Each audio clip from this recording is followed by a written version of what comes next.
I want to put them as the third best team, but it's hard to say that because Aston Martin, I think, is going to perform well. They finally have funding from Lawrence Stroll. Now they also got a four-time world champion in the driver's seat in Sebastian Vettel. Plus, Lance Stroll is really showing that he deserves to have a seat in F1. Plus, his father is also the team owner, so I don't really see him like leaving the team. That's another thing. It's tough to say. I want to put them at third, but really, I wouldn't put them above Aston Martin.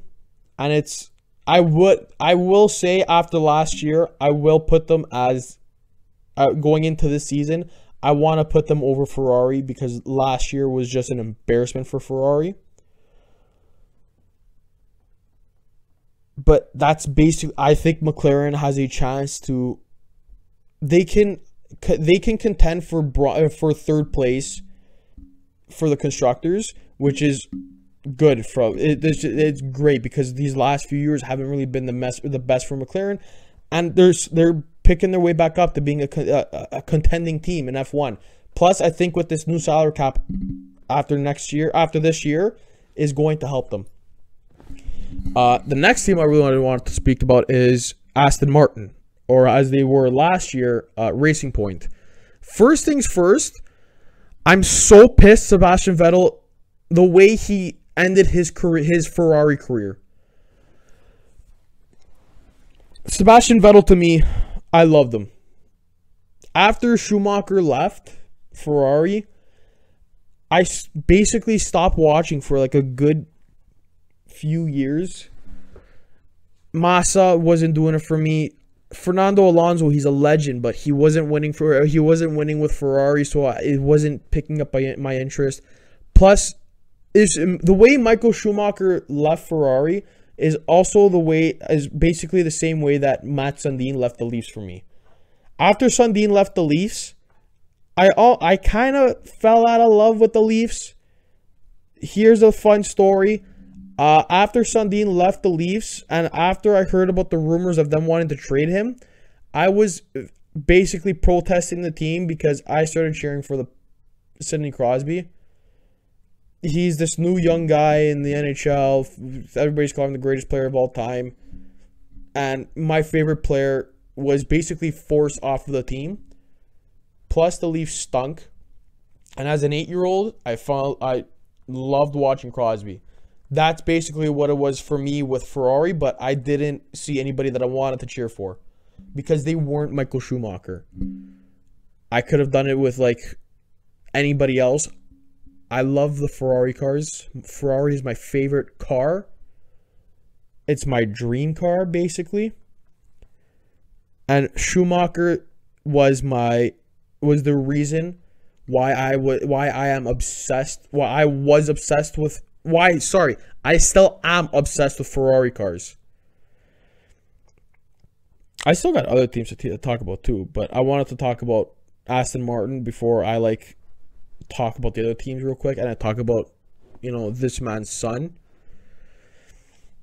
So Aston Martin. So this story is leading into why I loved watching Vettel. Vettel comes to Ferrari. After him being a 4-time world champ with Red Bull, I got back into Ferrari. I got back into F1.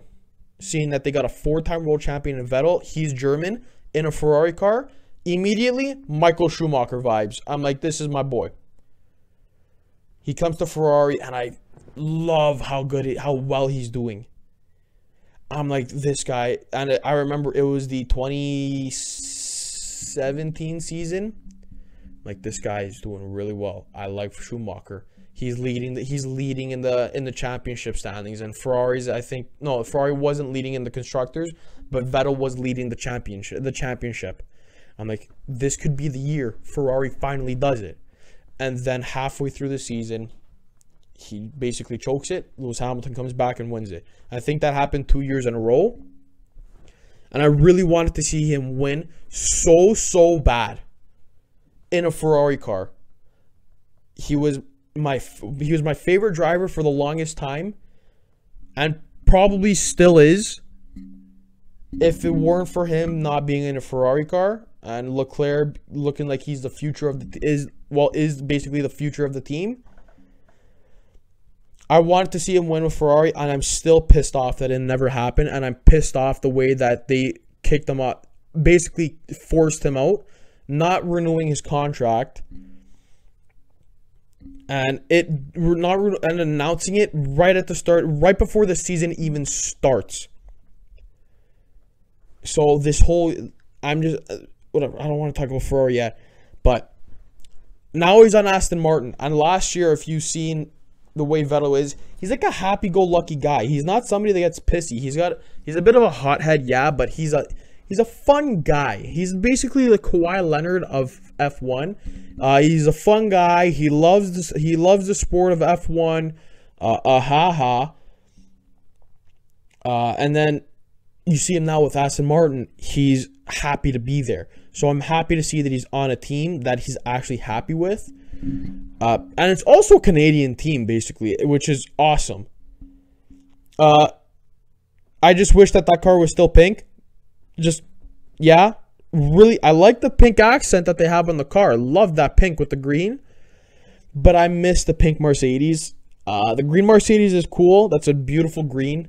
But I see that pink on the, like that pink stripe on the car, and I'm like, yeah, that thing needs to be full pink. Just, yeah. But I'm hoping that he does well with with Aston Martin.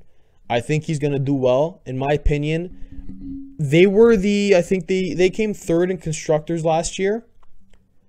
Racing Point came third in constructors last year behind Mercedes and Red Bull.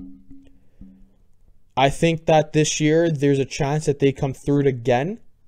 They are the third best team on the grid, in my opinion. They got an upgrade from Perez to Hamilton. From Perez to Vettel. So do I see them being the third best team? Yeah. Is there a chance that they can maybe be the second best team? Possibly, but like there would have to be a lot going wrong with Red Bull for them to not be the second. For Red Bull to not be either first or second.